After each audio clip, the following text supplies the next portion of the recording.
Alrighty. Howdy, folks.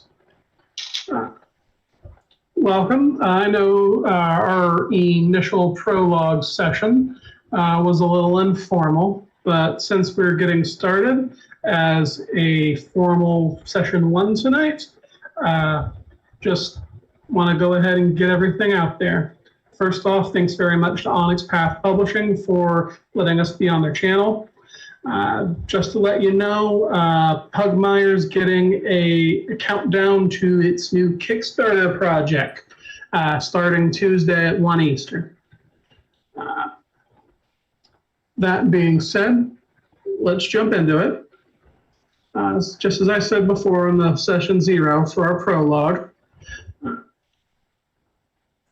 Changeling the Lost is a game that has a lot of themes around trauma, abuse, gaslighting, things like that. If that's something that you're sensitive to, feel free to leave anytime.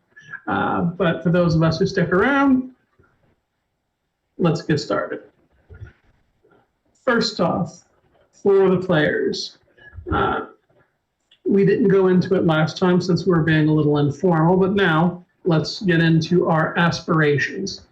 Everyone go around, starting with Lex, and read off your aspirations, please. All right, so from last time or for this time?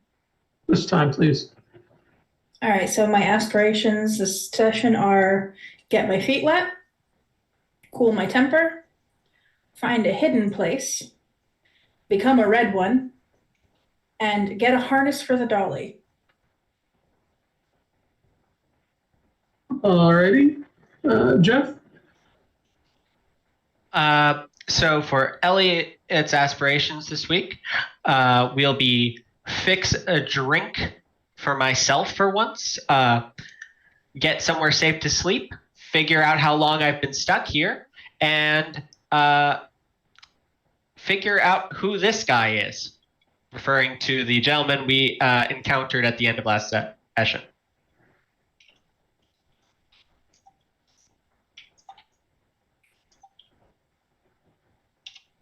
All right, and Tibbs? My aspirations are pretty straightforward. Get a horse, get a gun, find my family. Alrighty.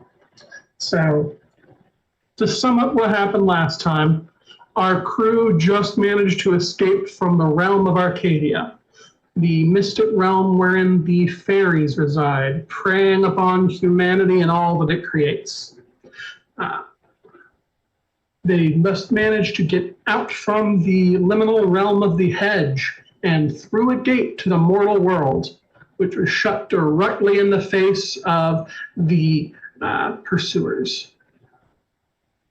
And now, our heroes find themselves lying on a concrete surface, being looked down at by someone squatting down with a light bulb-shaped head, big black eyes, and a lab coat, holding hands with what appears to be a small black cat standing on its hind legs.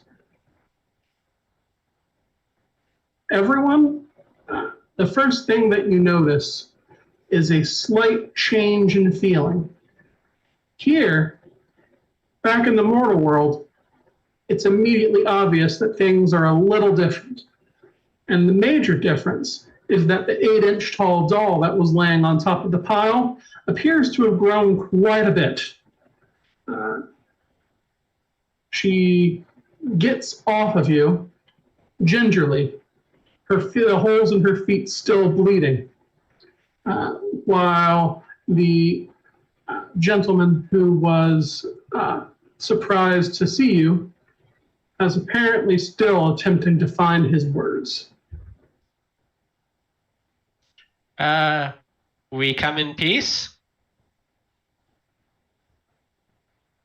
Take me to your leader. Elliot stands up and starts to brush himself off, trying to help the others to their feet. I think what he meant to say was hello.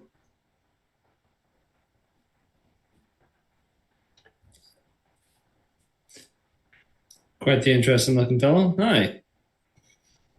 I'm Kit. You are?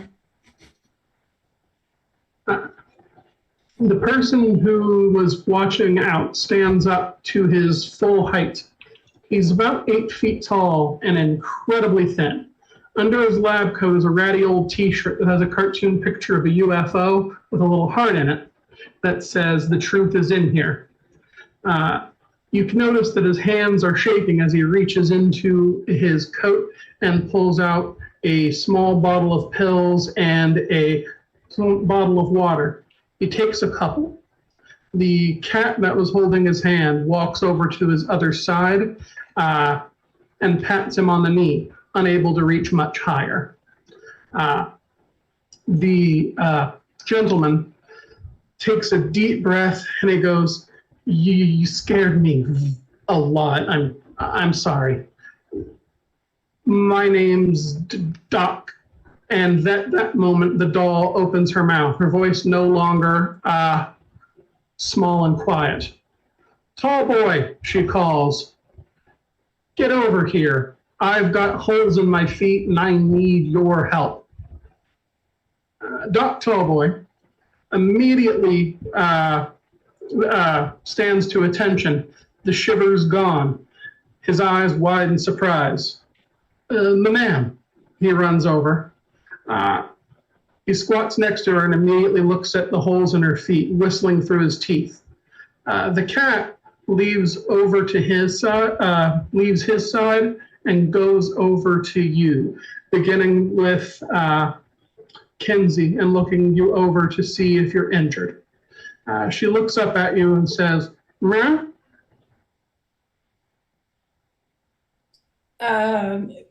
Meow to you too? She snorts derisively, looking back over you to see if there's anything wrong. "Meow," she states, motioning as if asking you to show her where it hurts. I show her my elbow, but I don't let go of the sword. But I do try to move carefully. The cat scampers over to a telescope pointed up at the sky. Beside it, there is a large leather satchel. The cat starts digging through it to bring out various types of medical supplies. Meanwhile, Doc Tallboy appears to have finished looking over the doll. He whistles through his teeth and says, "Ma'am, you are very badly hurt.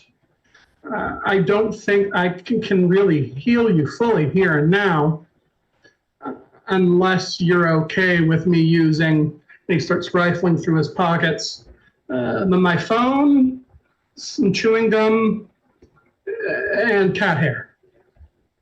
The doll frowns and says, "Just stop the bleeding. I can get myself to the hospital. Where's Leo?" Doc Tallboy frowns and says, He's probably holding court with the other monarchs." She gasps for a minute and says, "Okay, just hurry this up. I've got to see him now." The cat is back over to the rest of you, carrying bandages, alcohol, neosporin, anything else that she thinks would be seems useful. She starts handing it out, motioning with one paw to rub it in yourself. All right. Well, I picked up a couple of scrapes climbing through Kit's tunnel, I imagine. So I'm going to just do a little bit of first aid while we're here.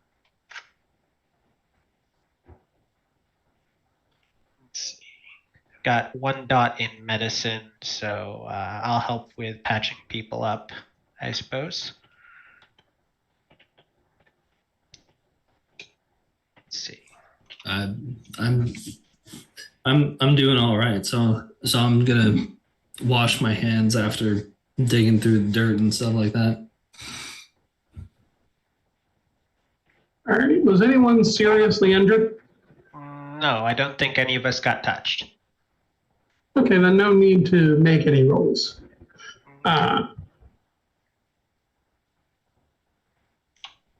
The three of you finish patching yourselves up around the time that Doc Tallboy finishes working on the doll. While the holes in her feet are still there, he's managed to disinfect them and bandage them up with what he had at hand. That being done, the doll stands up. She casts her hand around and finds the spike that she had been impaled on, which appears to have grown with her. Together, they stand. She stands about 4.5 feet tall, and the spike is roughly about 5 feet tall. She grunts as she starts to limp away and says, "Tallboy, throw me your keys." And he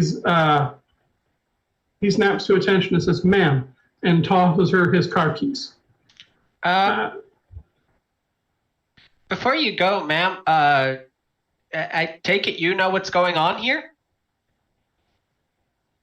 She clenches her teeth and says, "Yeah, we're home, but I don't have time to be a tour guide.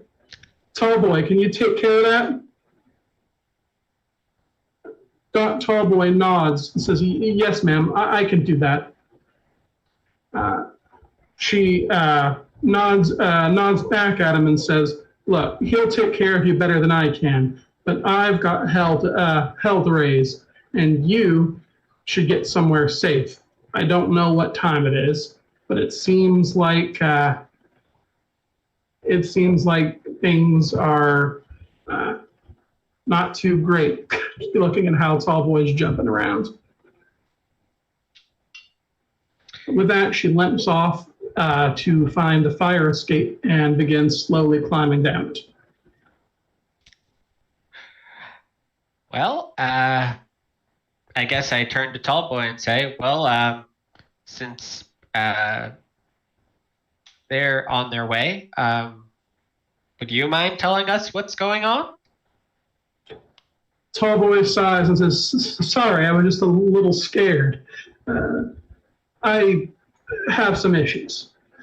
He sighs and says, "So, did any of you grow up in Nevada?" Didn't grow up here, but I've been living here the last 5-10 years. Yeah, I was working on a ranch out here in Nevada before all this happened. Well, he says, picking up his phone and taking a look. "I don't know when you got taken, but today is June the 7th, 2021. Elliot's jaw drops figuratively to the floor. He gathers himself after a moment and says, "It was only a year? That was only a year?" Kenzie, on the other hand, does a double take, turns around to full-on face Doc Tallboy and goes, "It's been 10 years? It's been a century? Oh, I ain't got nothing on that. Okay, it's been a century?" Close to it. Tallboy shrugs. "I'm sorry, time runs a little funny in the fairy world. You're gonna have to do some learning, I guess. Some more than others. But we need to get you somewhere safe. If you're fresh, you might have some folks after you." Yeah, we do. Let's get moving. Tall boy nods to the cat. This is Nightingale. She's my emotional support, Grimalkin, and also a very fine nurse in her own right. She looks over and nods and says, "Now."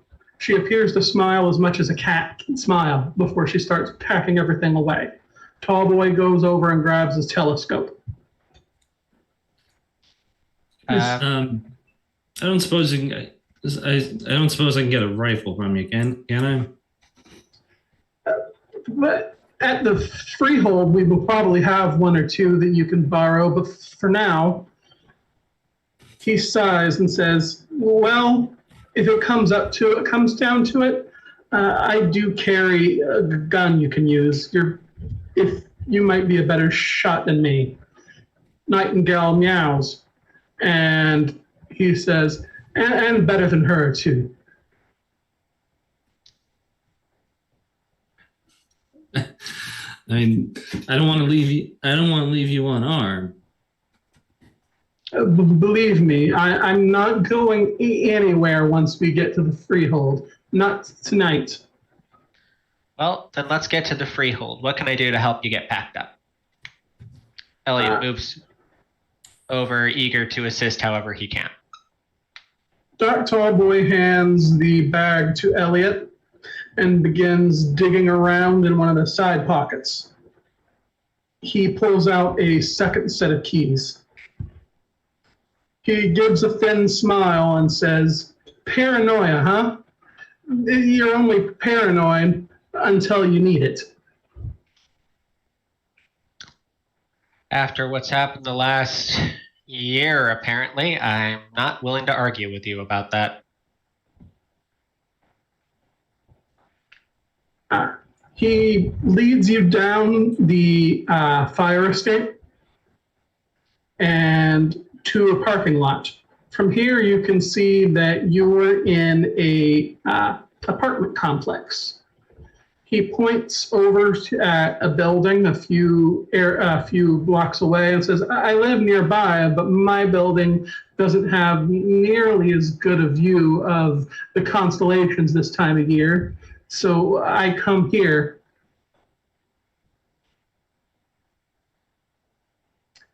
I usually have at least one backup car in any place I spend a frequent amount of time in.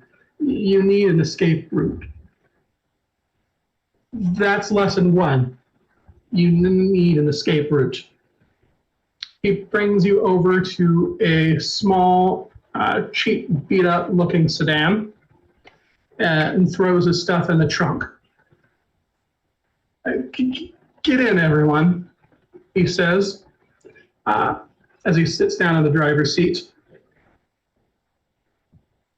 Kenzie opens the door, slides into the front seat, and calls shotgun at the same time.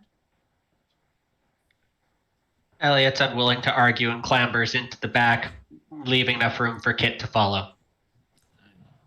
I just follow their lead. The car pulls out and begins the drive. Without turning around to look at you, Tall Boy begins speaking again. "So, how familiar are you with what's happened? With who took you, and where you went, and what you are now?"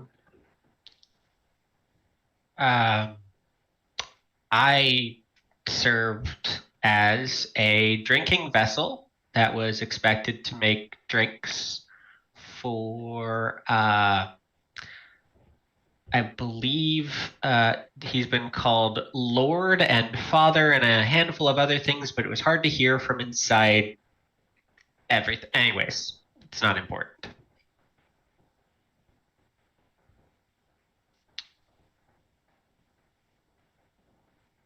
Well, I'm Okay. no longer boiling oil, so I don't care where I am or what I am now. Just happy to be out of there. And all I know was I was out And next thing I know, I was somewhere completely different. And I spent a while bringing books to a gentleman, let's go with, that had a obsession with stories.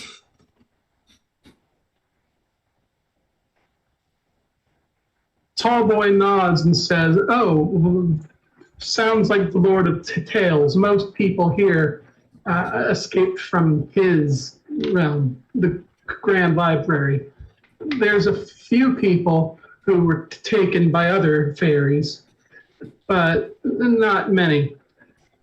He bites his lip momentarily and says, "Gentry, good cousins. Don't call them fairies if you can help it. They don't like it, and they might hear."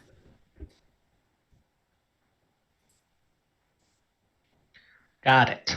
Not interested in them hearing.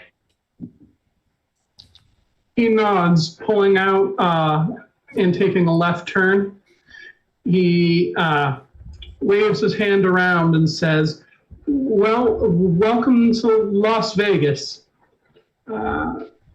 If you lived around here, I've got some bad news. If you didn't, well, I hope you always wanted to see it.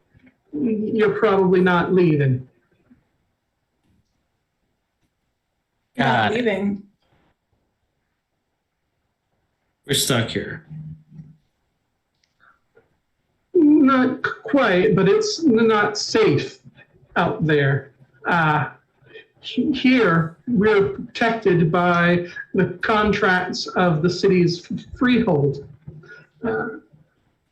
That's a group of us, changelings, people who were taken by the fairies and got out, but none of us get out unscathed. They take a lot of us and add some of themselves back. If you believed in the soul, the good news is that it's real, but the bad news is you're missing a lot of yours. And what's missing has been filled in with, he waves a hand in the air, glamour, fairy dust, wishes and dreams. The stuff that makes it fairies. Right. He sighs and says, "I'm sorry, I've had this condition ever since I get back. I know I can be a little hard to understand." We've been understanding you just fine. You've been very helpful. Thank you.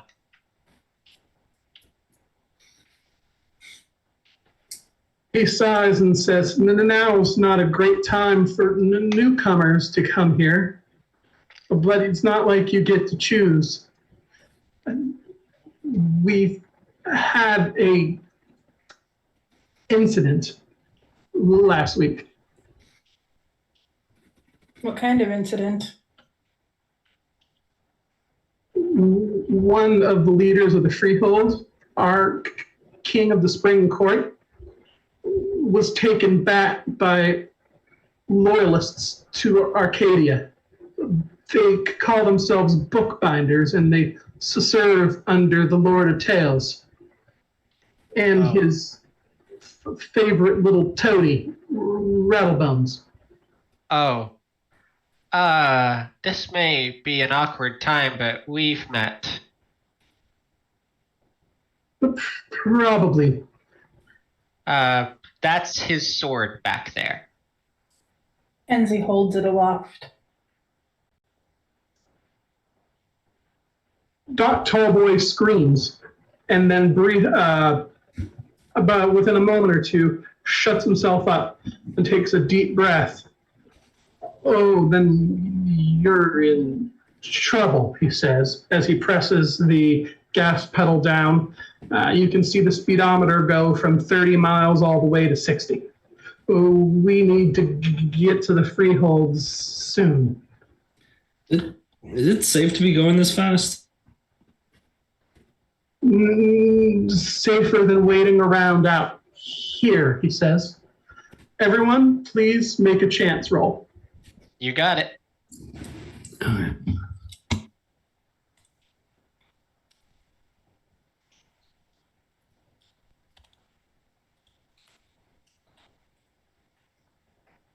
I rolled an 8, but it says I failed.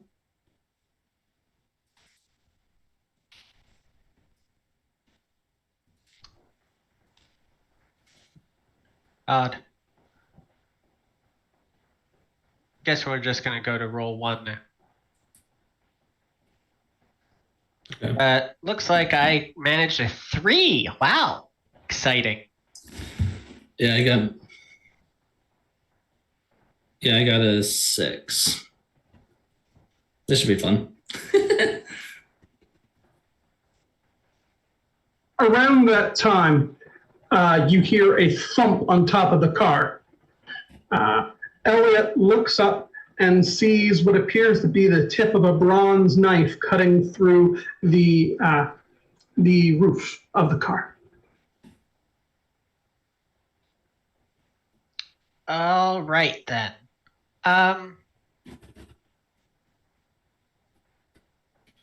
So The knife finishes tearing through the roof of the car, and you're looking up into a porcelain mask made to look like a book. You can see eyes glimmering behind it, but you can't see the face. The mask in the darkness behind it conceals it too well. Along the spine of the fake book, you can read in gold filigree the title, The Most Dangerous Game. am I able to reach the individual in question from where I'm seated? The three of you should first roll initiative. Hmm.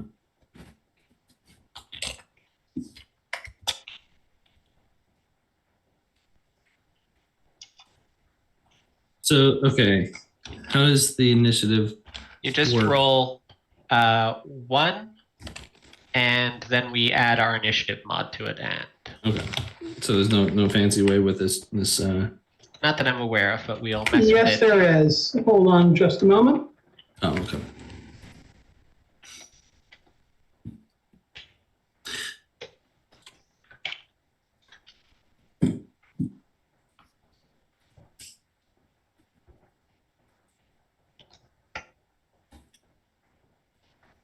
That's not correct.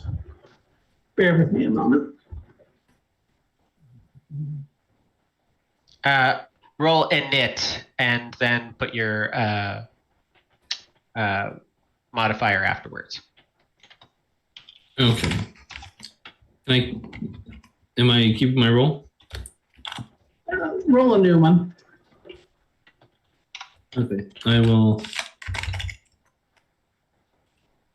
roll init and then my mod. Mm-hmm. All right.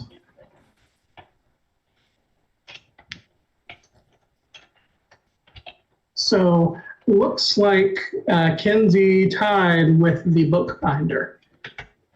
So Kinsey will be going first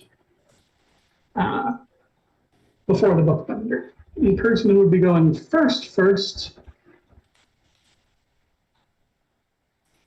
Excuse me, I'm reading this wrong.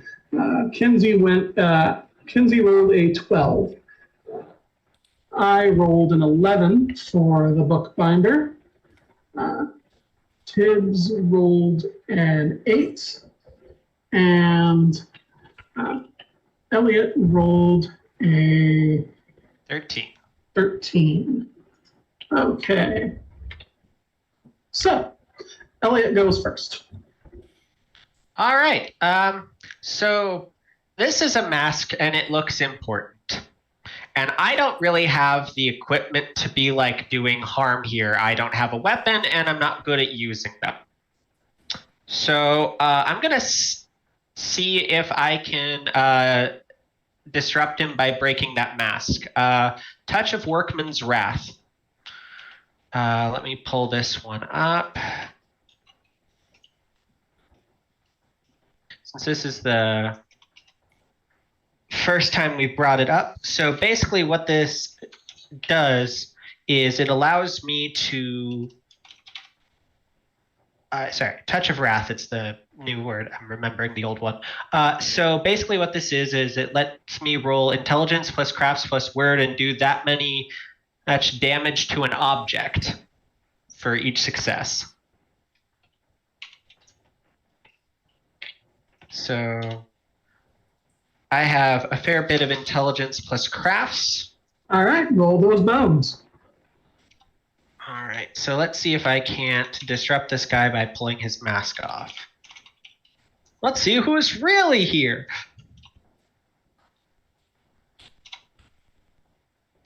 Not much, but it's also just a porcelain mask.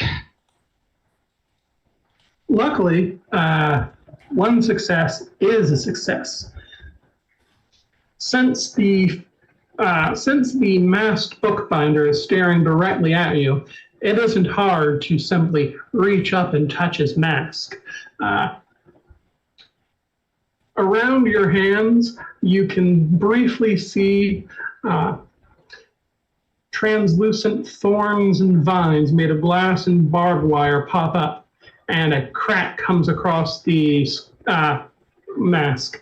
The bookbinder pulls back and yelps, and you hear two more thumps on top of the car at the same time.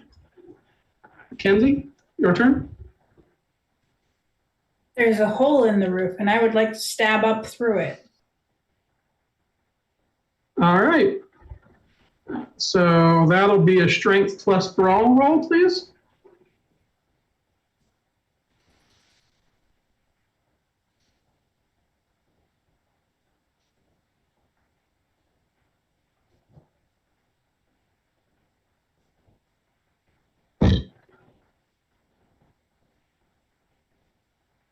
Sorry, that was wrong.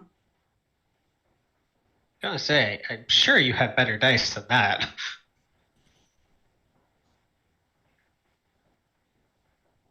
Nice. Yeah, I know you've got more than 2 dice because I saw you use more than 2 dice. Regardless, 4 successes, not bad. Kinsey stabs blindly through the roof of the car with the sword. While she can't see what's happening above, she does hear a thunk and a accompanying grunt. Whoever you just stabbed appears to be trying to get away. And they're doing a pretty good job considering that they're on top of the car. The problem is that sword doesn't quite want to leave. So can you please give me a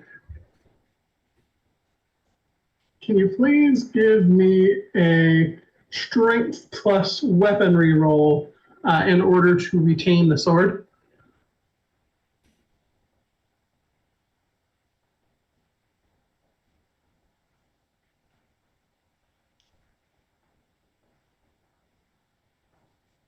Can I use a willpower?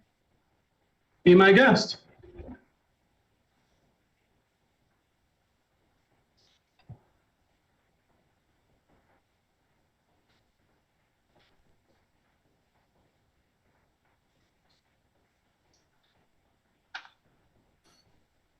Alrighty. That's 2 successes, which is a success. You're able to draw the sword back, and it appears to be drawing back a little bit of the cloth that was the black cloth robe of the black bookbinder with it. It is the bookbinder's turns. One of them tries to kick in the window that Doc Tallboy is of Doc Tallboy's car seat. One of the others appears to have vanished when his mask was broken, because the other one that is attempting to get into the back seat through the the back seat window has a immaculately perfect mask. This one's mask feeds 100 years of solitude. The one that is attempting to get into the driver's seat has a mask that reads Great Expectations. Bear with me while I make the rolls for them to see if they can kick in the door and will kick in the windows and get in.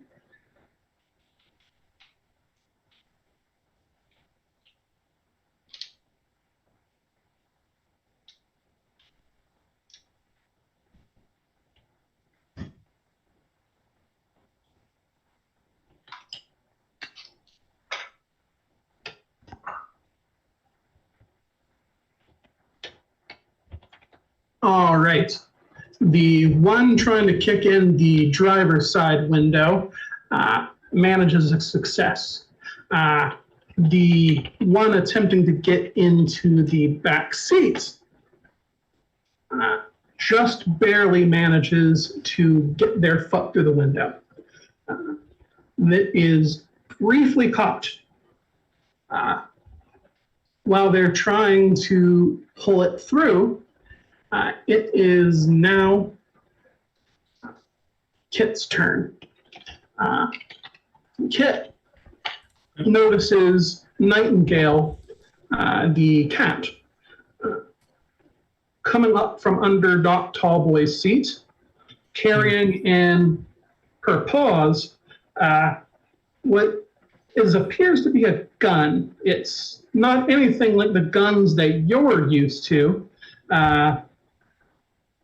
But I guess this is what 100 years of progress does. The cat stumbles and tosses the gun over to you. All right. I snagged the gun and put the barrel to the foot of the guy whose foot is snagged, like touching the foot at the heel, and pull the trigger. All right, roll the bones. I believe that is dexterity plus firearms. Yep. Dex plus firearms. Any kind of equipment bonuses or anything like that? Let's see.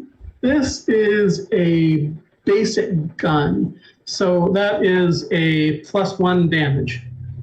+1 damage. Okay, so nothing. Okay. 1L, yes, 1 lethal damage. 2 successes. All right. So the assailant through the window takes 3 damage directly to the heel of their foot.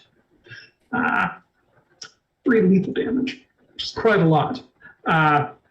The shoe is blown off, and you can see that a good bit of the foot is too, as the bullet sinks directly into the bone of the attacker's heel. You hear the attacker falling off the car and tumbling along the ground. Doc Tallboy, on the other hand, doesn't stop. He doesn't go back. He hunkers down, getting as far away from the person that has kicked in his window as he can, and presses down the gas pedal. You can see the speedometer climb from 60 to 70 to 80. He goes around a corner like a madman, nearly hitting a truck, and reaches out onto a freeway ramp. He is now going roughly 100 miles an hour from what you can see. Elliot, top of the order. All right.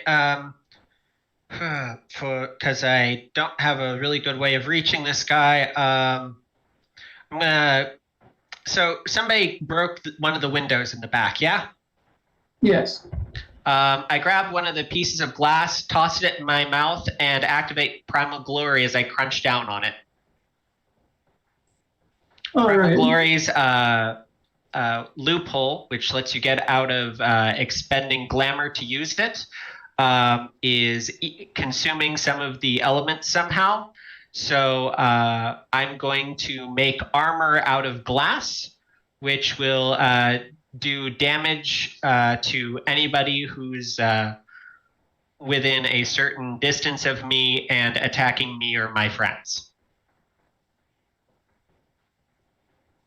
All righty. So I've now got some of the glass that's broken has reformed around me to protect me. All right. And let's see.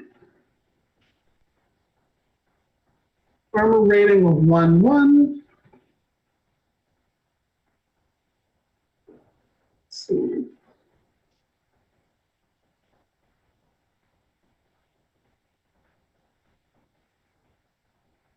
One point of lethal damage per turn to anyone who engages with melee. And in this case, as you are an elemental, deals its damage to anyone within X number of meters of you. That's 1.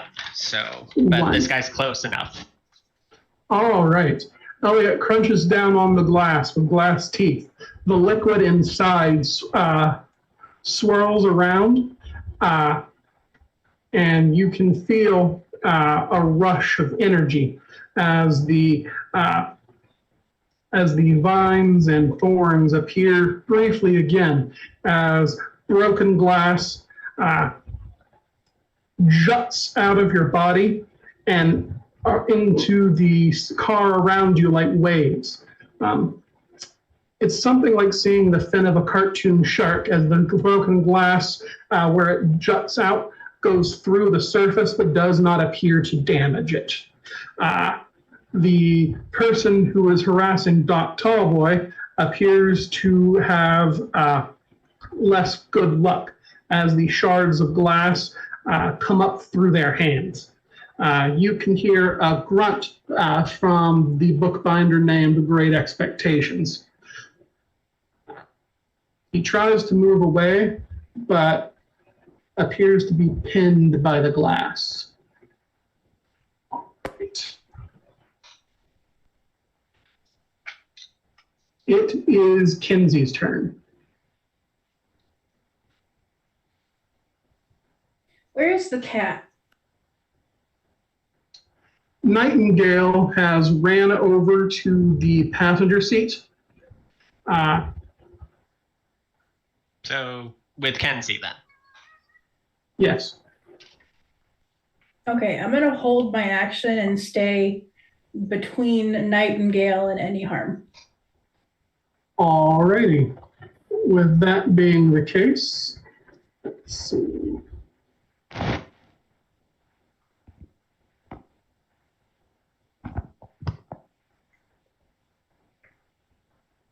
It is the bookbinder's turn. Great Expectations has suffered the arm rack tilt.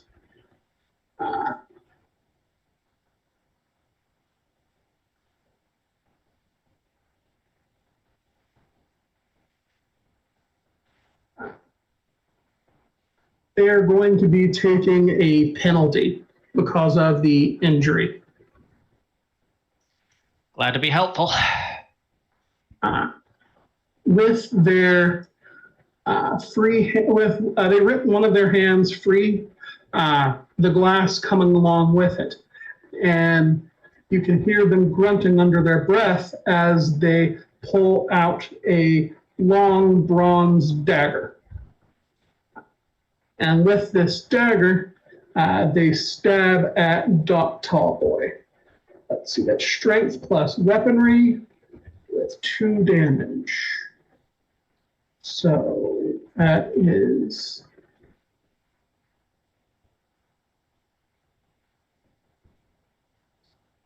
okay. There we go. And time to roll them bones.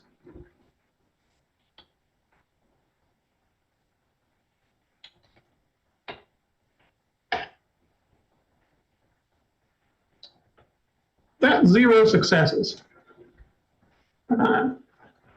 So that's a failure. The knife whizzes over Doc Tallboy's head as he presses his face ever closer to the steering wheel. You can practically hear his teeth chattering in fear. Kit, it is your turn. Okay. Well, I guess it's time to shoot the guy that was just trying to shoot at the person driving. So let's try this again.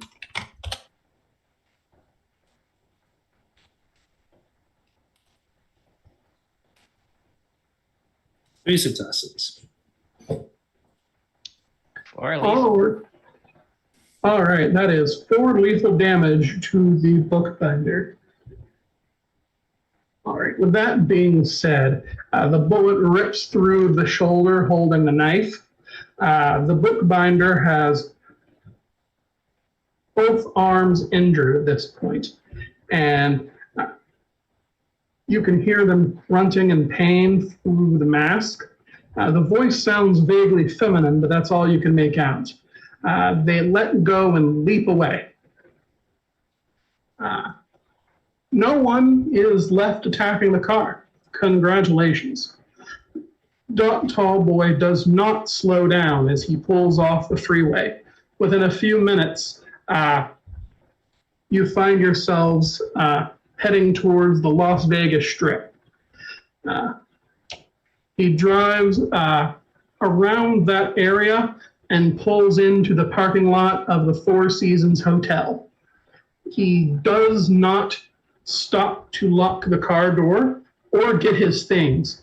He simply runs at a dead heat towards the door, screaming, "Come with me, please!" Nightingale runs after him on all fours, meowing at the top of her voice. I grab his bag and move after him. Probably put the piece away, both of you.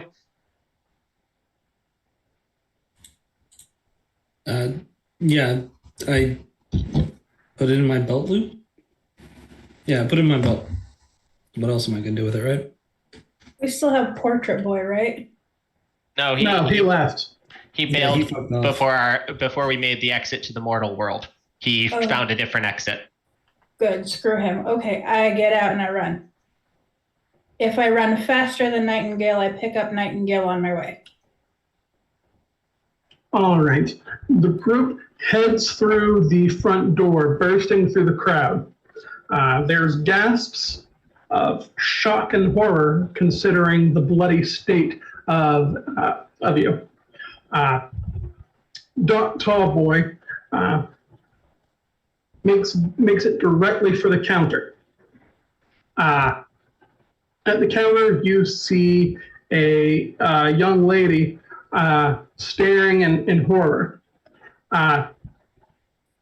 She's like, yes, how? She's like, yes, how can I help you? And Doc Tallboy slams his hands down and just says, special guests. You see her eyes glaze over, and she says, oh, your special guests. Tracy. Another concierge at the desk comes over.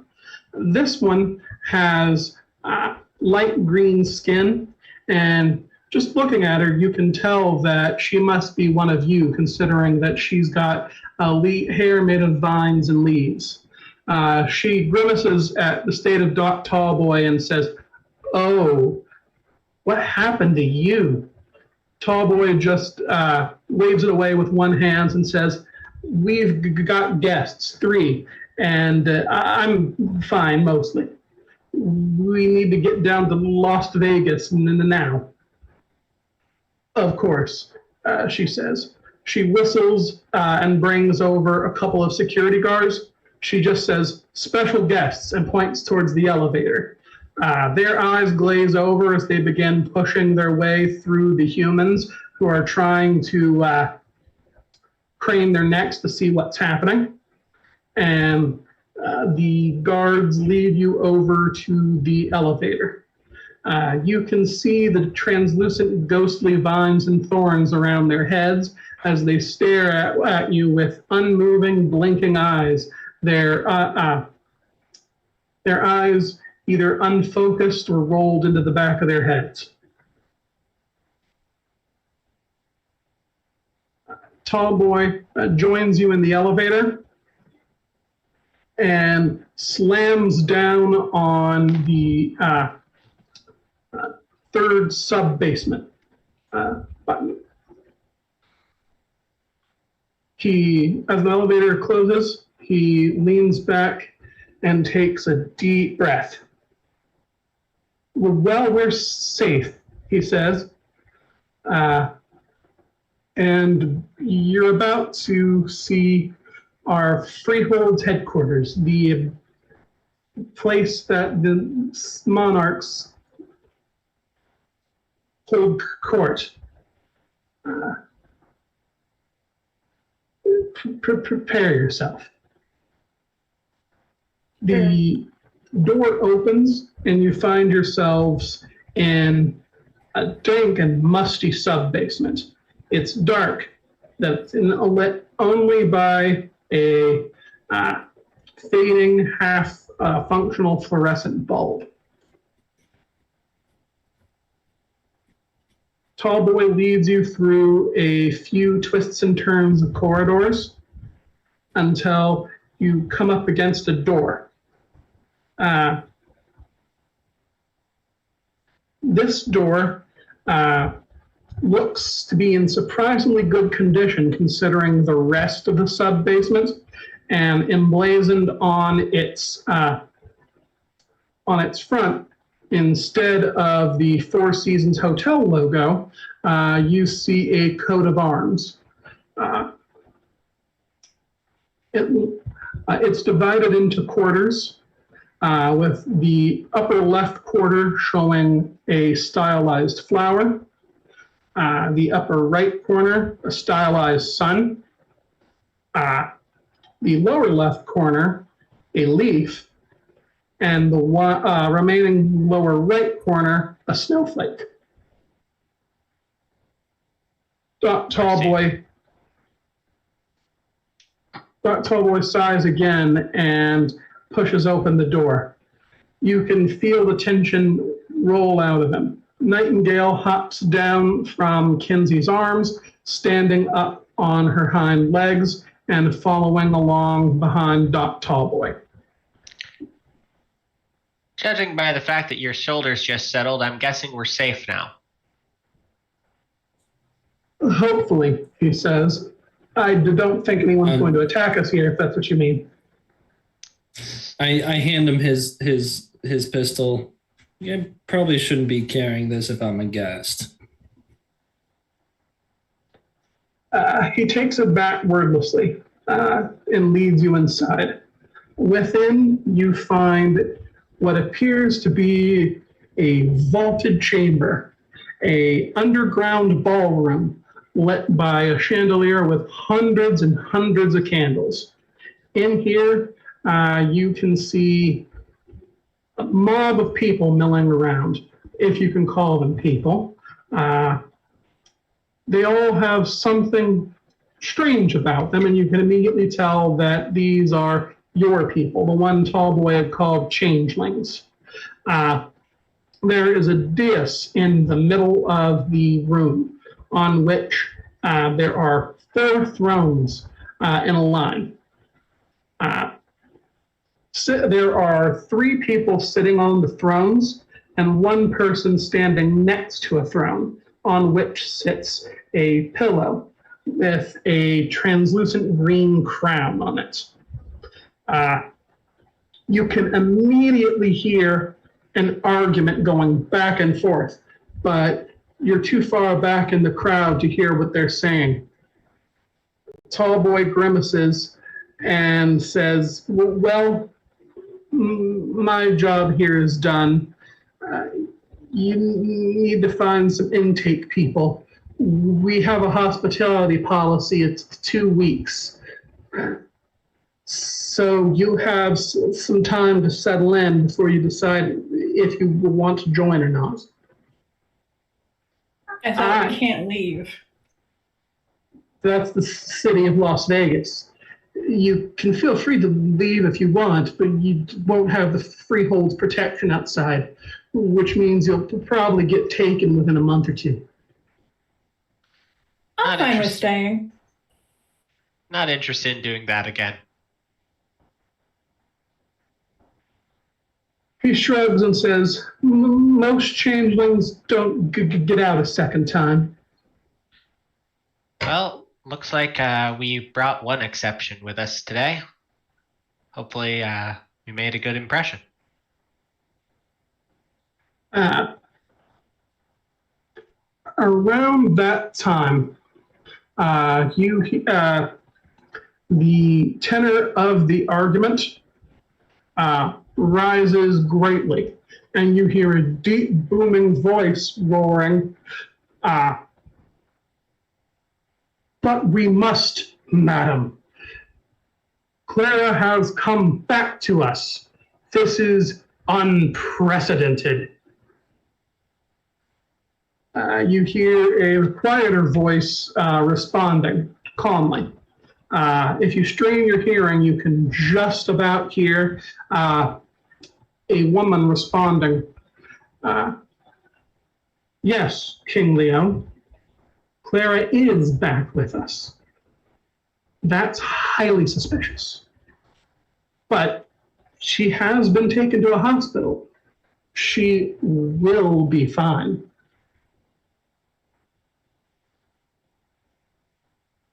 The booming voice cuts back a few decibels and says, well, yes, of course, but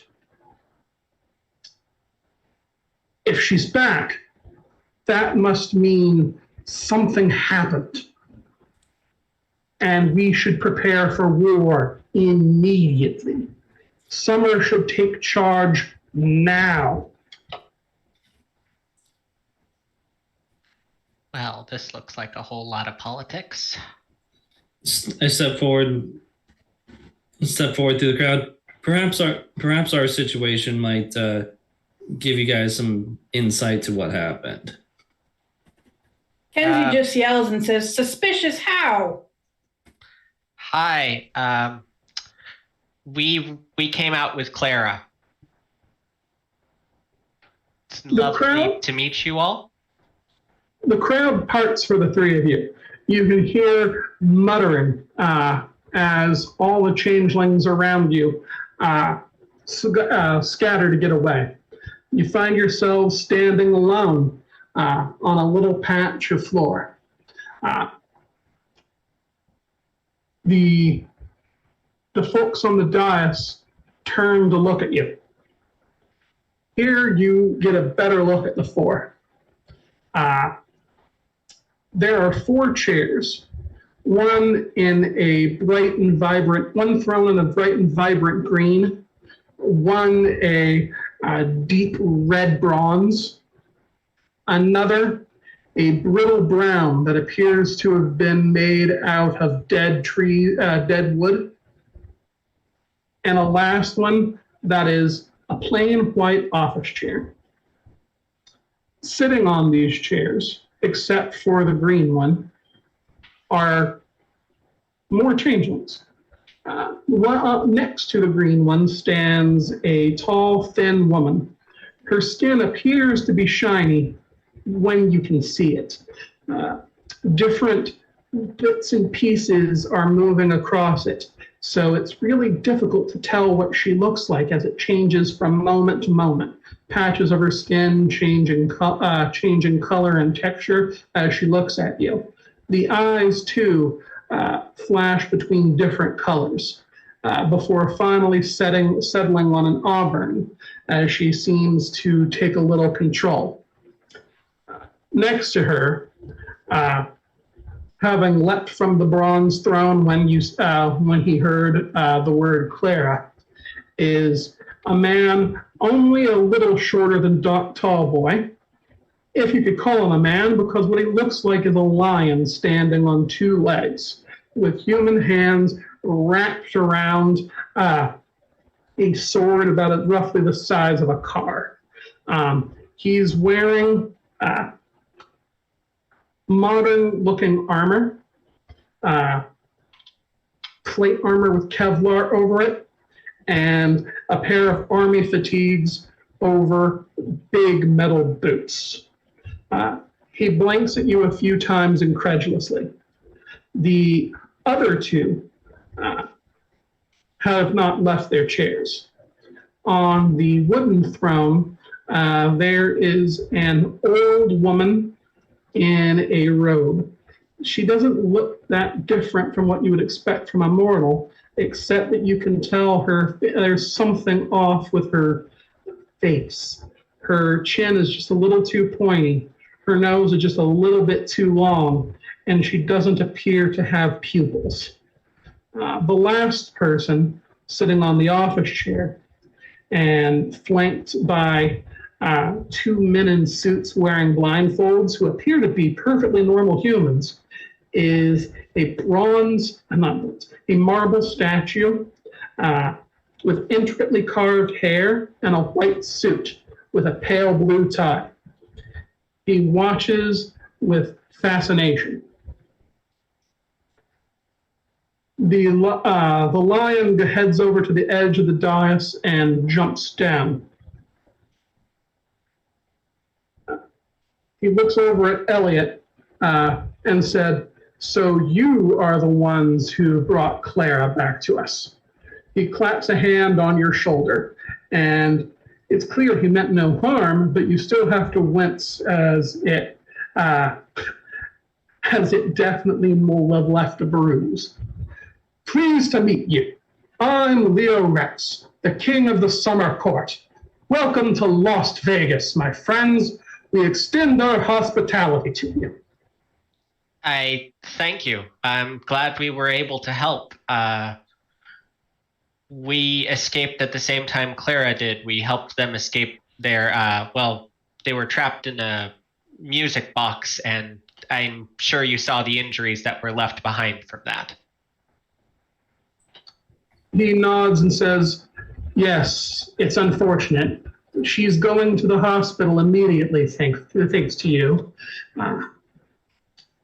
And hopefully she will be able to walk on her feet again."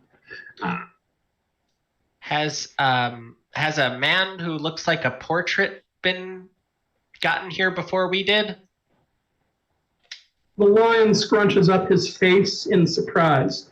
"Why, no," he says. "We haven't seen anyone of that sort. You're the first newcomers to come in, 2 months now." Oh, that's a shame. We got separated while we were running. If they turn up, I'd love to hear about it. You hear a cold... Oh, go on, sorry. Quick thing about this gentleman. Wasn't exactly willing when we escaped. Wasn't going to leave a man behind. Not to them. Not there. So who knows what happened. Might want to make it a priority to find him. Strange folk. A cold, brittle voice cuts through and says, "Leo, Madam Anybody is correct. And from their words, I have only become more suspicious. It's so rare for a changeling to escape Arcadia twice. And now they tell us that they escaped alongside her, having freed her. And a comrade who came with them is missing. How can we be sure the Lord of Tales did not send them?" No, that's not what we said. We didn't say he was missing. We're saying he ditched us. This is very different. We did not lose him. He lost us. The statue shrugs and says, "Someone lost someone. That's the important part. What I'm saying is that I'm not sure we can trust you." Well, I'm not so sure we can trust you either. You don't even have a facial expression. It's like marble. What are you, a frickin' statue? Why, yes, he says, smiling briefly. I did my time in the Lord's gardens. I heard that since I left, he's taken up topiary. He gets Yeah, up they're fucking off, terrible. he gets up off his office chair and gets off the dais to join Leo. Clapping Leo on the shoulder, he holds out a hand to the group of you. Will-O-Wisp, King of Winter. I extend my hand to shake his. It seems only polite.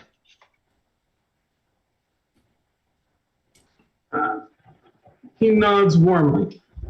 And I'm sorry if I came off cold, he says, winking. But you have to understand, this organization is safe from the influence of the gentry only because of the pledges that we have with the Four Seasons. But they're always trying to find us. They're always trying to take us back. And now an unprecedented event has occurred, and we have three heroes with us, a fourth having disappeared, having run away from you, unwilling. He wasn't a hero. He was a coward who was refused, who didn't want to risk punishment for his freedom. He was a coward. Let the man speak. You hear a croaking laugh from the dais. The witch on the wooden throne looks up at you, her blank eyes shining.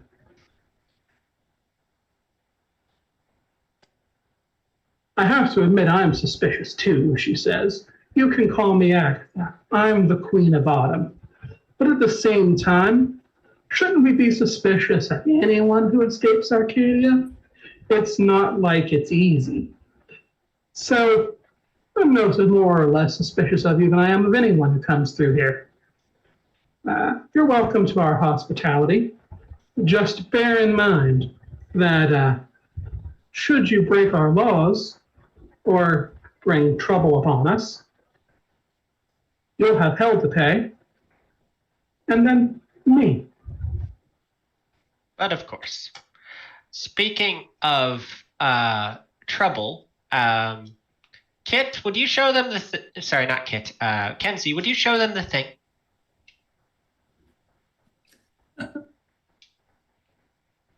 Yeah, which thing? The thing where I was boiling in oil in hell for like a decade and No, I mean forever, or I mean that one. I gesture to the sword. You can corroborate this story with the one you are more familiar with, but we took out a certain Rattlebones' eye, burned his leg, and took that from him, which I don't think they would have done for a laugh, if that helps anything. The lady standing behind the green throne of spring trots out from behind it and carefully climbs off the dais, her tight sequin dress shining in the light. She rushes over to Kinsey to take a look at the sword and states, my lieges, this is Oliver's sword. I can tell. It's your handiwork. Leo snorts and says, of course it's my handiwork. I knew it from the moment I clapped eyes upon it. That treacherous Rattlebones. I'm glad that you took his sword. And you said his eye as well? Well, we helped with that. That was Clara. she stabbed him in the eye repeatedly with the spike that they had jammed through her feet. But after she pried it out and after we got her off of I'm going to talk too much. So yeah, that was her. Leo smiles fondly. That's my girl, he says. That's exactly why I married her. and it couldn't have happened to a nicer person. All right. I feel like things are getting a little bit tense. Could I make anyone a drink, perhaps? I feel like we could all use one. I have an idea. So y'all do contracts and oaths and stuff like that. Am I able to do a temporary oath with y'all, saying that that I'm not here actively trying to betray you?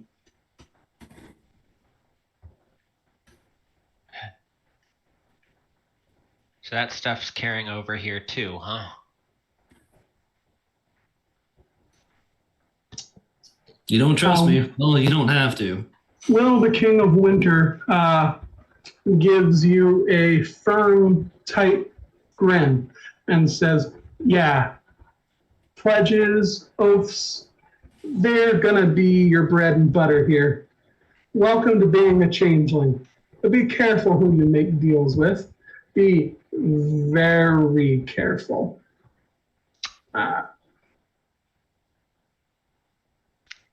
Last time I did, I shook someone's hand and agreed to a job and ended up spending a year in a bog. Not even the way my clientele usually did.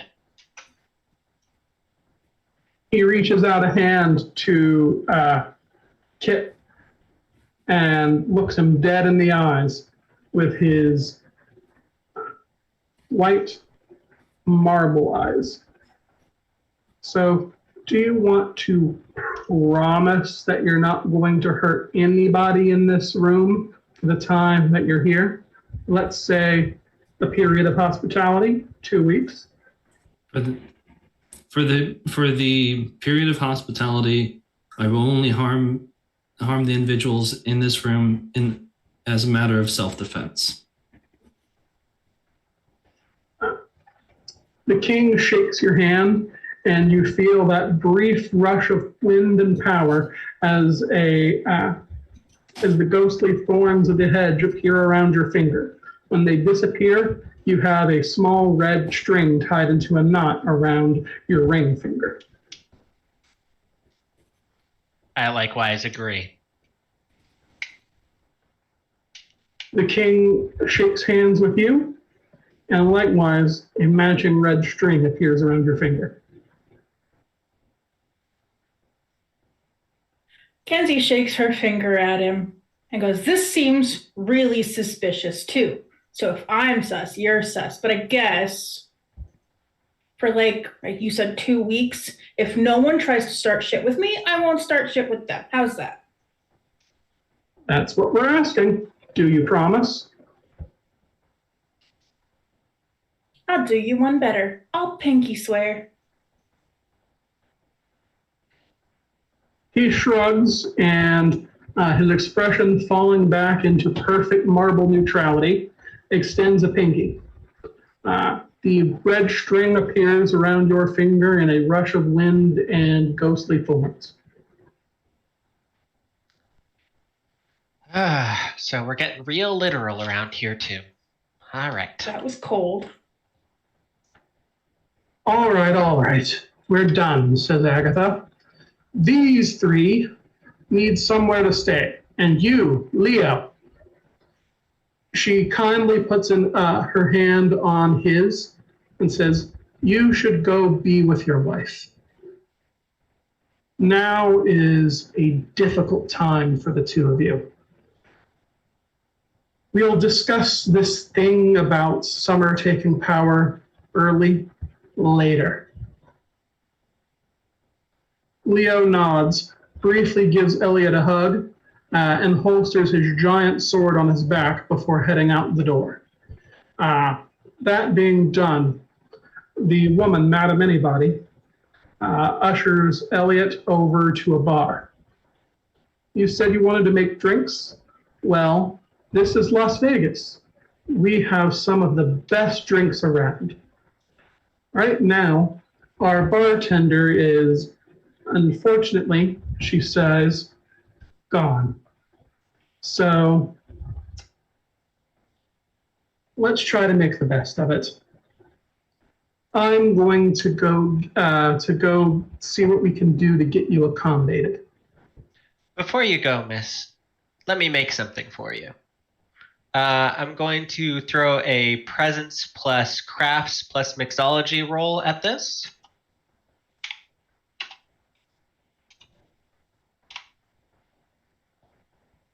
Just short.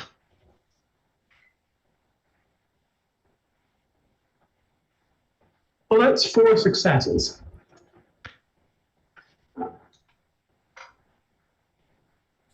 Jeff, with your thing, isn't that an exceptional success? Actually, yes, that is. Making no, I have to have Fey ingredients, and I don't have any of those. I haven't had time to pick up any goblin fruit or anything. Just spit in it. No, thank Or you. stir it with the sword. I would prefer not to. Before she heads off, Madam Anybody takes the drink and takes a sip of it. She gives you a bright smile with a few, and as she loses her concentration, a few dozen faces pass over hers. Eye color, shape, and skin color changing before she finally settles on a new one. She smiles and says, "That's really good. Linus would have loved you." She sighs and says, "Well, make yourselves at home." As she heads off, the crowd of changelings who had been staying away from you begin to close ranks as several of them head up to the bar to make orders. Well, sounds like time to make some friends. So I'm going to be sitting here working for a bit. You guys want to do anything now that I've drawn aggro?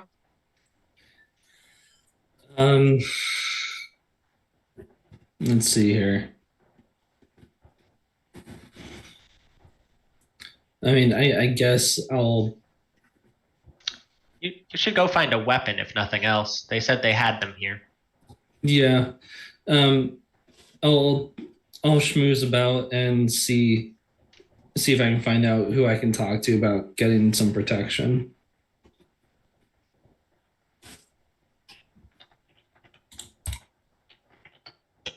Kenzie looks around and tries to figure out where the Winter King went.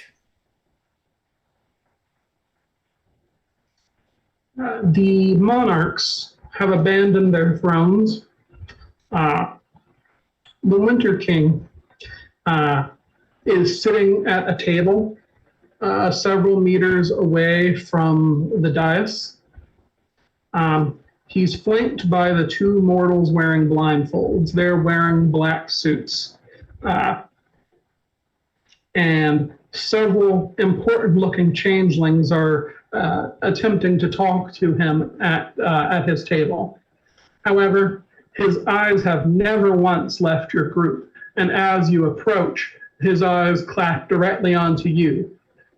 The important-looking changelings sputter into silence as they realize he's not listening.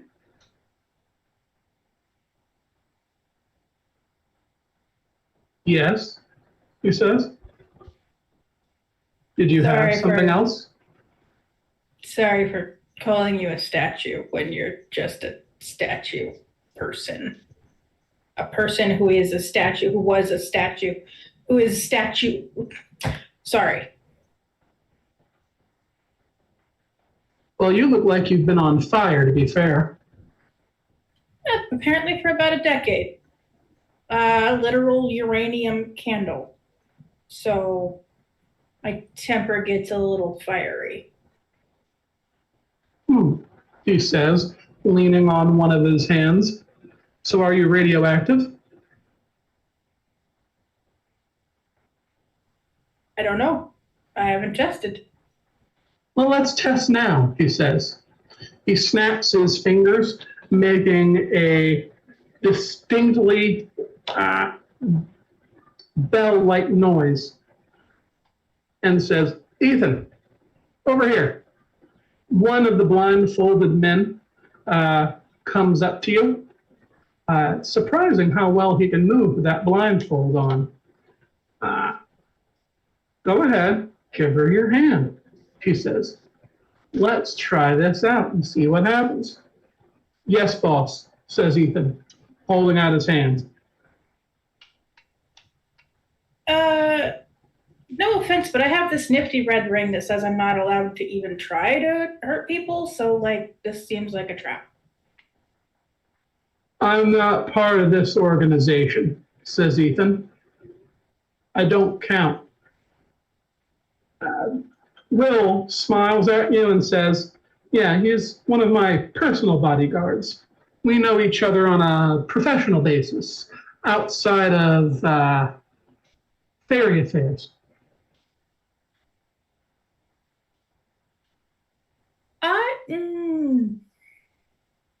Okay. Let's put it this way. I burned Rattlebones when I grabbed him, but I don't appear to be causing radiation sickness among anyone else. How's that for you? Can I put my hand down, boss? Asks Ethan. Will says, yeah, come on back over here. He smiles at you again and says, I'm pretty good at taking a person's measure. I think you seem like a decent person. And yeah, you're not the only radioactive changeling I've seen. You're probably not going to give people any radiation sickness just by walking by them. But you should try stuff out when you get the chance. I'm sure that you'll figure out some uses for it. Kit, you said you were looking for a gun?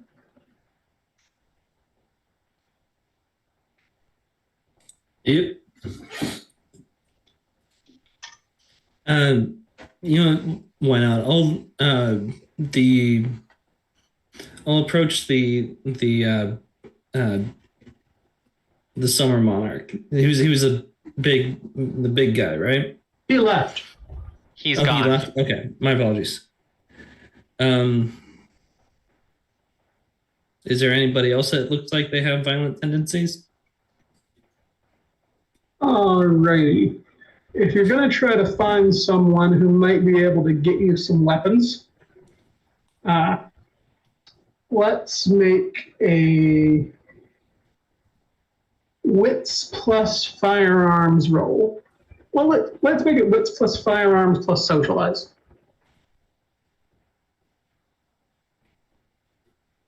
Okay. That's a dice pool of 8.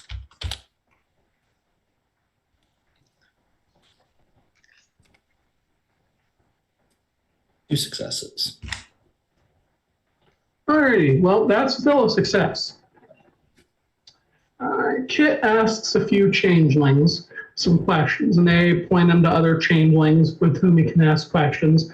And after a while, he finds himself directed out of the big ballroom and down one of the twisting concrete hallways of the sub-basement. Eventually, Kit finds himself in a room that's set up a lot like a vault.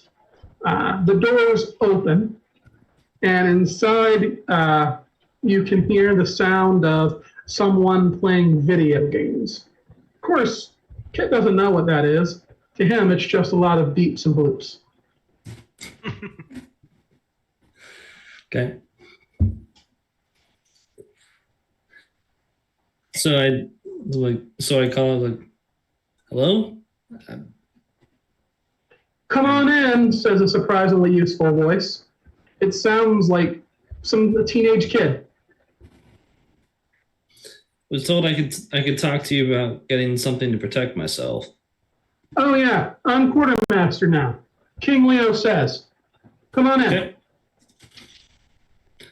Okay. I step in. You find yourself in a room that is very, very large, but only has a small area open. Think of it like a dentist's waiting room, just in a dank, cold basement. The fluorescent lights above flicker, and you see a counter in front of you with a wire fence separating it from the rest of the room behind it. Sitting at that counter is what appears to be a teenage boy. His skin is translucent, literally, and underneath you can see a grinning skull. He's wearing a leather jacket and has bright magenta hair done into a pompadour. My name's Kurt, he says. He holds out a hand. Like I said, I'm the quartermaster. King Leo says. So, you wanted a gun? What do you need, Mr. Rabbit? Well, was hoping for a lever action Remington if you got one. Oh, you want a genuine antique, huh?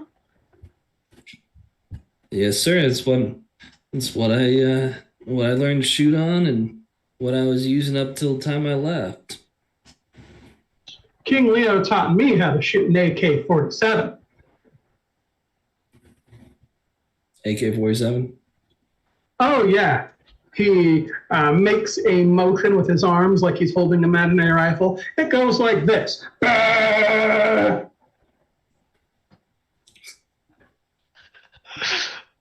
That fast, eh? Oh, yeah. You never seen one before, mister? Can't say I have. They were just rolling out with they had some Gatlings when I left, but those were big uns. Wow, you sound old, Mr. Rabbit. Name's Kit. Okay, Mr. Kit Rabbit. How old are you? Old enough. Old enough. Gee golly willikers. The skeleton turns around and says, well, give me a minute and I'll go get your rifle. Appreciate it. After a few minutes of waiting, he comes back with a very well-kept old rifle over one shoulder and a clipboard with a pin attached to it in the other hand. He hands you the clipboard through a gap in the wire fence over the counter and says, I need you to sign this. Have you thought up a new name yet, or are you going by your old mortal one?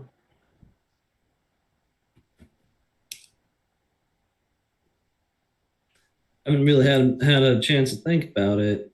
Can I just put X for now? Sure.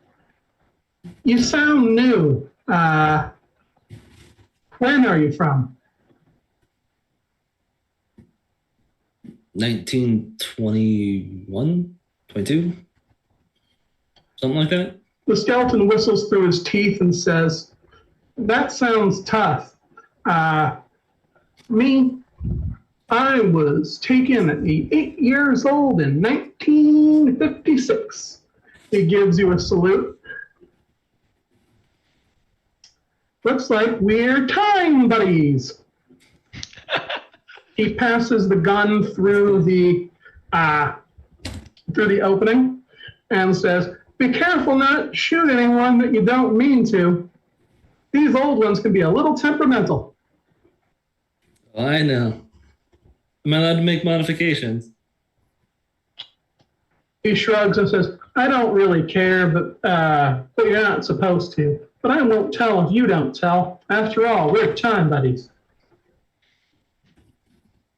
Sounds good. Ah. All right. Unfortunately, I do have to get back upstairs. There's a lot of highfalutin types up there that want to get to know me.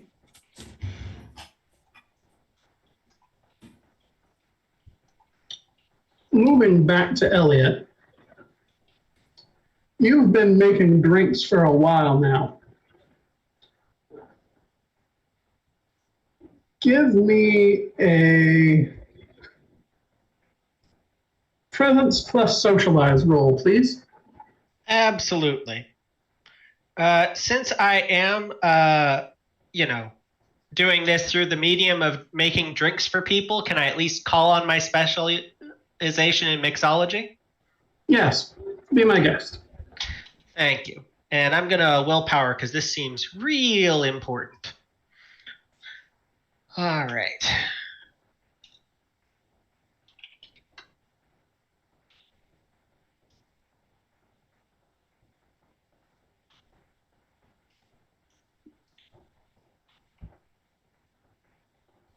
All righty. There we go. Just short again. So, while you've been making drinks, chatting with changelings, and listening to the ones near the bar, you've heard a few things come up. Yeah, it does seem like a good few people here are wary of you. You keep hearing a few words get pushed around. It's a trap. Maybe they're bookbinders. Remember what happened to King Linus? What if they're working with royal flush?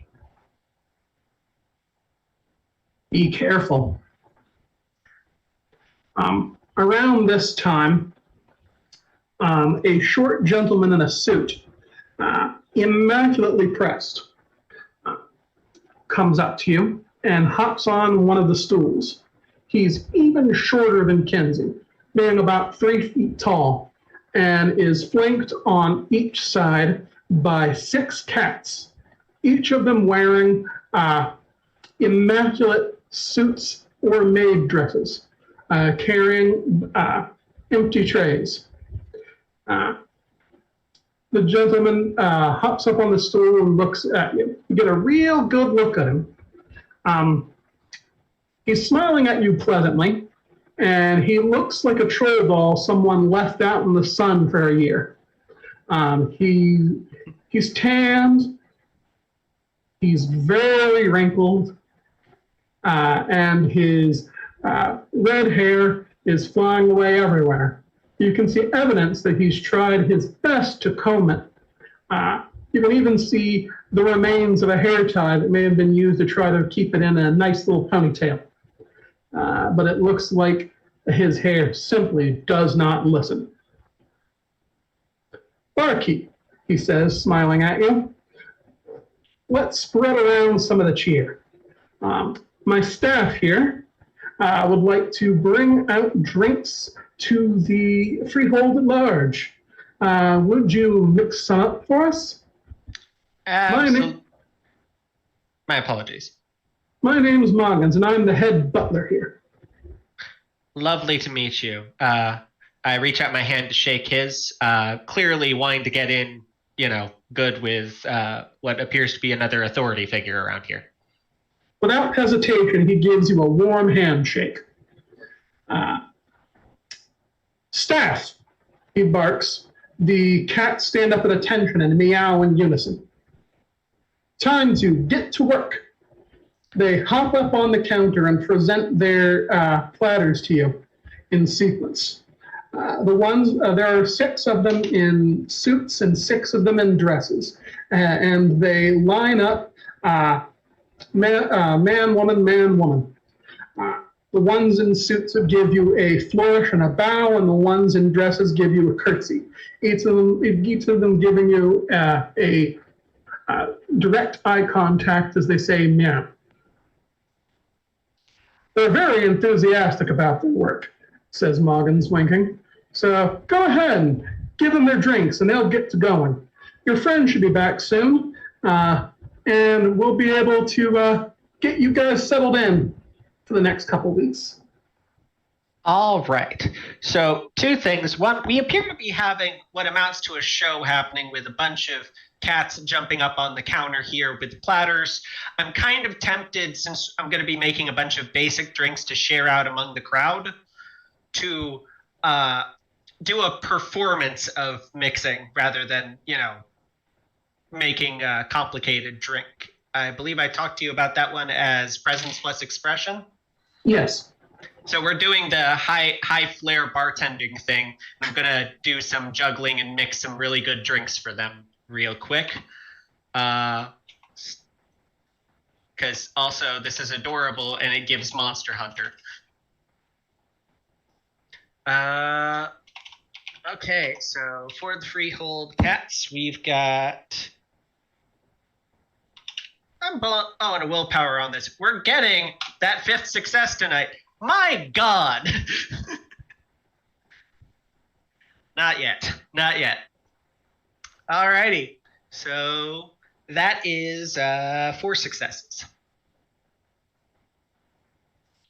All right. Well, 4 successes is still a success, so don't beat yourself up. The cats look on in wonder, meowing to each other, and the other changeling onlookers watch closely too as you mix up drink after drink after drink and put them on the trays. Each of them takes about 10 drinks and scampers out into the crowd.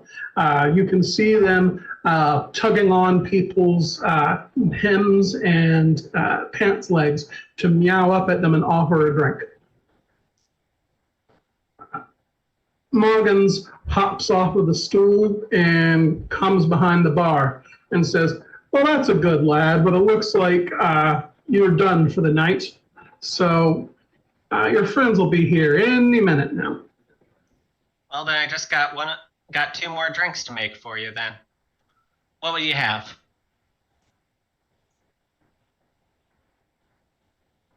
Oh, I've always been partial to a mint julep myself. Sounds great. And I've rolled enough dice at this. I'm going to make him a very serviceable one, and I'm going to mix myself something. Something pointlessly complicated that ends up with like 4 or 5 layers on top of it, and I set mine down next to his and offer him his drink. He takes it and knocks it back quick.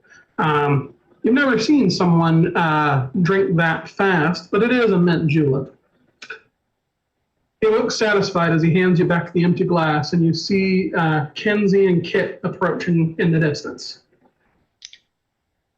Drinking this thing that essentially looks like a set of traffic lights made by a surrealist painter, I slowly sip it back, finally having gotten to make something for myself for once.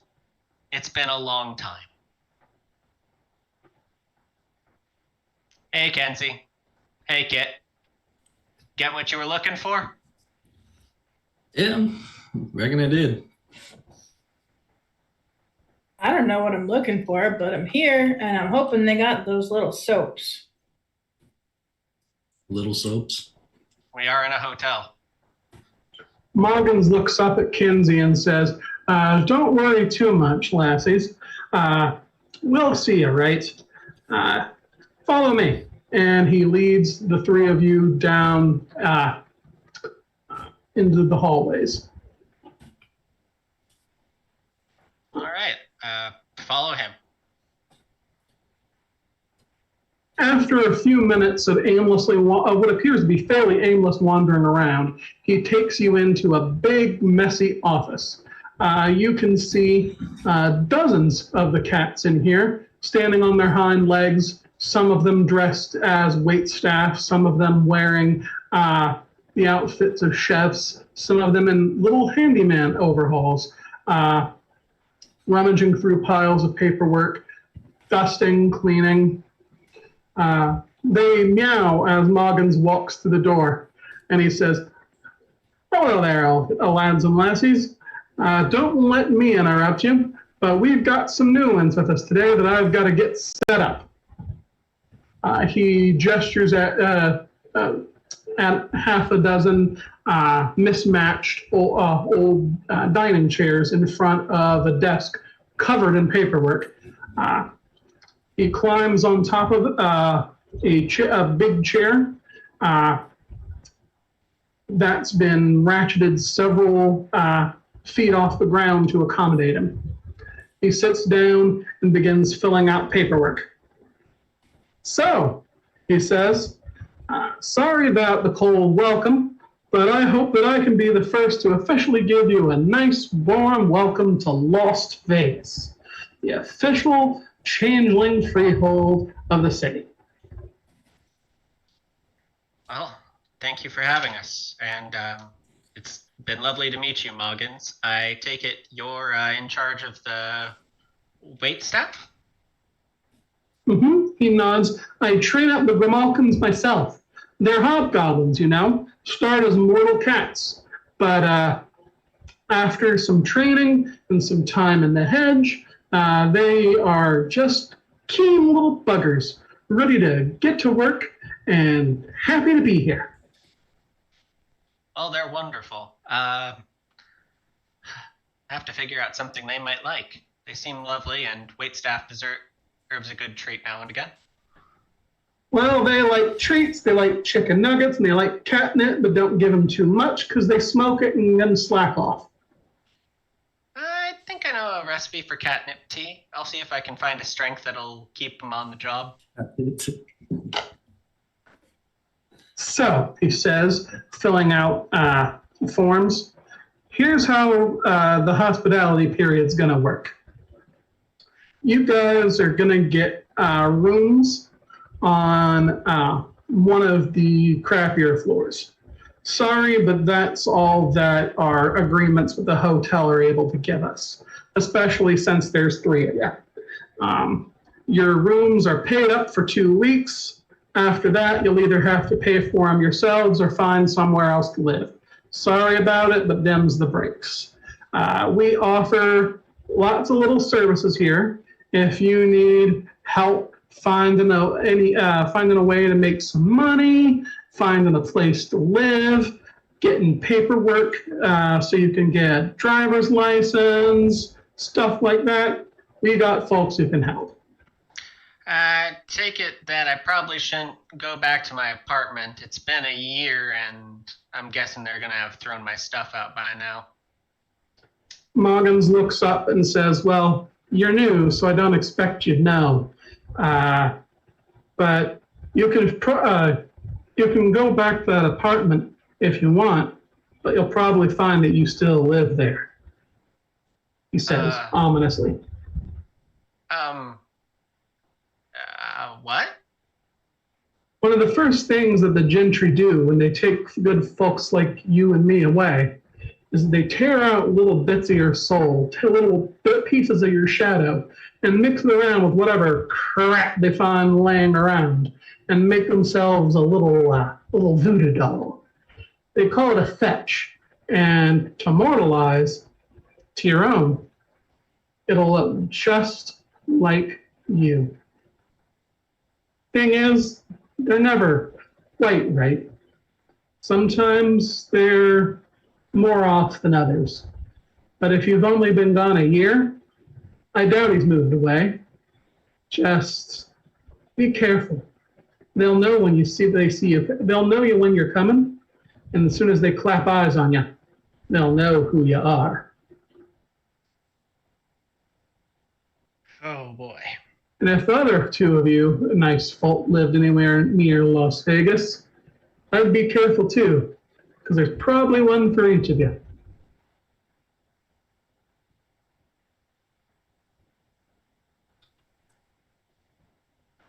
So as he's filling out the paperwork, he asks, so, sorry to pry, but you said you lived around here.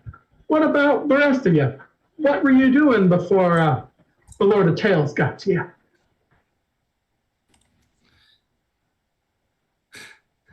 I was working on a ranch. I reckon it was in this area.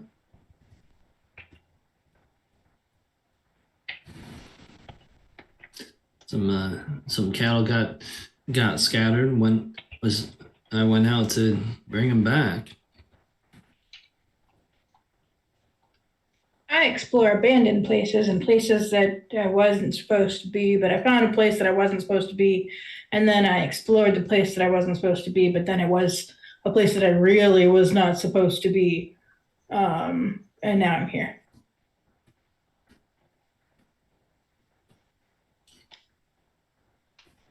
So were you gone a long time? You mentioned a ranch, Mr. Cotton. Cotton.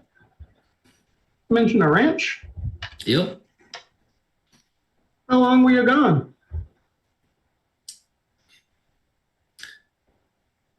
Early 1920s. He nods and says, that can be a little tough. I remember when I got back and I found that the colonies had, well, they had blown up into something big. Never thought I'd be living in the new world, but hey, what can you do? I've been gone a decade.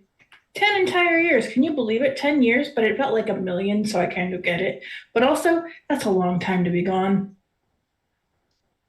He nods and says, I don't really know how long I spent with the Lord, but I remember when he built that damn library. If it helps, we burned several books on our way out, and the reading room. Yep. Well, if I ever get a chance to come back in, I'll help you finish the job. So, question while we're filling out paperwork here. I had a daughter before I left. Now, imagine I have some grandkids at this point. Is it a good idea to try and find them? Morgans taps his chin with the pen and says, well, it's an idea, but I can't tell you whether it's good or not. It being this long, I don't know if your fetch would still be around. Most of them live and die like mortals, unless they find out what they are. He might still be kicking around somewhere. On the other hand, even if he's gone, what are you going to do? Go up to him and say, hey, I'm your grandpa. I know he's been dead for maybe some years, but he's me, and he's back and young again. Might want to be a family friend this time. Yeah, but like, they're kin. That means something, right? Morgans gives you a sad smile and says, of course it means something. We all want to find our kin, but just be careful who you talk to, be careful what you say, and be tactful. To these mortals, you're a dead man that just walked out of the grave, young again. What are they supposed to think? Yeah, I'll give it a think over. He finishes his paperwork and hands you 3 keys. You'll be on the 17th floor, he says. I recommend that you get some stuff together to defend yourself and start looking around. But if I were you, I would be planning to find either somewhere else to hitch up or lock yourself in on the night of the new moon. It's coming up, the 10th. All right then. Well, I don't know about you guys, but I'm getting real tired. Yeah. It's been a long one. I need a shower. Maybe like 3 showers. Maybe like 12 showers. Maybe just one really long shower. Morgans hands you the keys and directs you to the elevators. And one last warning, he says, be careful on the new moon. That's when the Lord's bookbinders come out to hunt. They were already out to hunt. They tried to open the car like a can opener. No, they were out chasing you, lads and lass, he says. They always come out to hunt on the new moon. Got it. Sounds like New Moon's a good night to hunker down and wait for it to blow over. Moggins nods and says, "We tend to lose a fair few every full moon. Some folk decide that they're going to be brave and head around outside. Next thing you know, they're just gone. But generally, they take more mortals than they take changelings."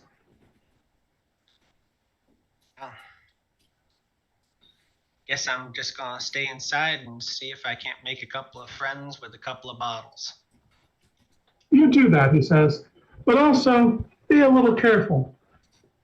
Sometimes you can figure out who the bookbinders are, but they're changelings loyal to Rattlebones and the Lord. No one quite knows who all of them are. And last time we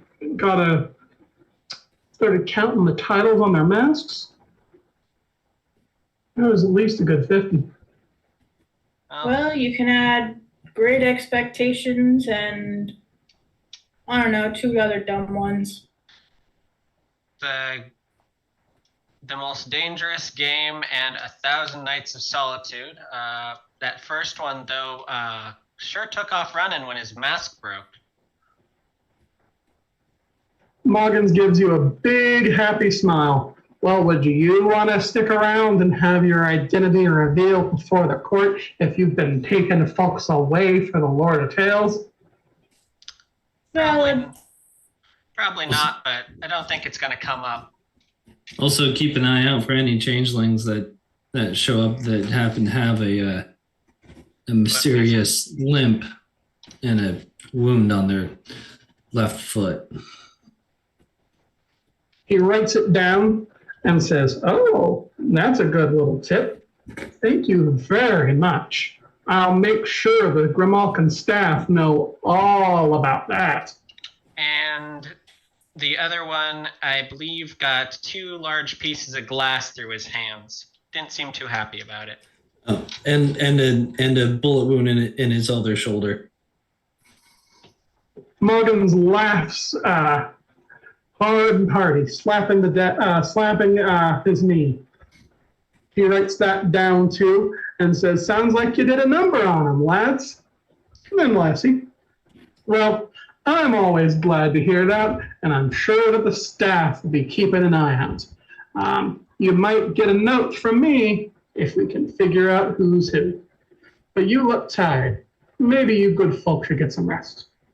On that note, could I have the empties from behind the bar brought up? I think I'm going to feel a lot more comfortable with a little glass nearby. Keeps me safe. "Oh, no problem. I'll have one of the staff come bring you that around midnight." Much thanks.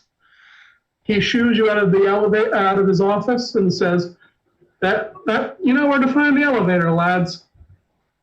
Have a good one." And with that, we draw to a close for the night. Did anyone fulfill aspirations? I did.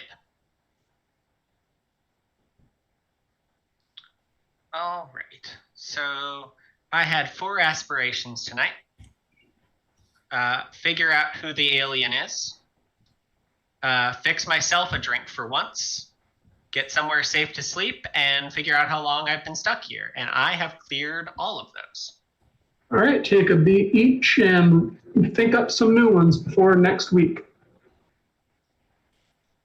That has me at 1 XP. Okay, so I think I've cleared Cool My Temper by accidentally exploding on the King of Winter and then shaking his hand. I found a hidden place, namely Lost Vegas. I didn't go very fast, so I did not become a red one, and I have no harness for the dolly, so 2. You went over 100 miles per hour. Oh, you're right, I did. Can I take a beat for that? Yes.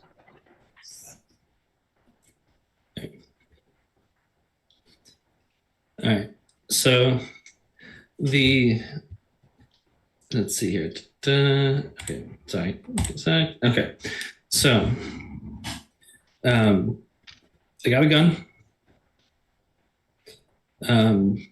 The fact that I now have a place to stay temporarily means that I have hit the bare minimum floor of being able to find my family and work on getting a horse. All right. Take a beat for the ones that were fulfilled. Finding a horse sounds like it'll be a more long-term one. So Yep. since you took a step towards that, let's take a beat for that. Alrighty. Good. So 2 steps and a clear. All Nicely right. done. So is everybody good? I'm ready. All right, then we are closed for the night. So before we head out for the night, remember, folks, Onyx Path game night is the last Friday of every month. And if you come back here tomorrow at 3 p.m. Eastern, Scion Godsend will be on. Have a good night and a good day, everybody. See you next week.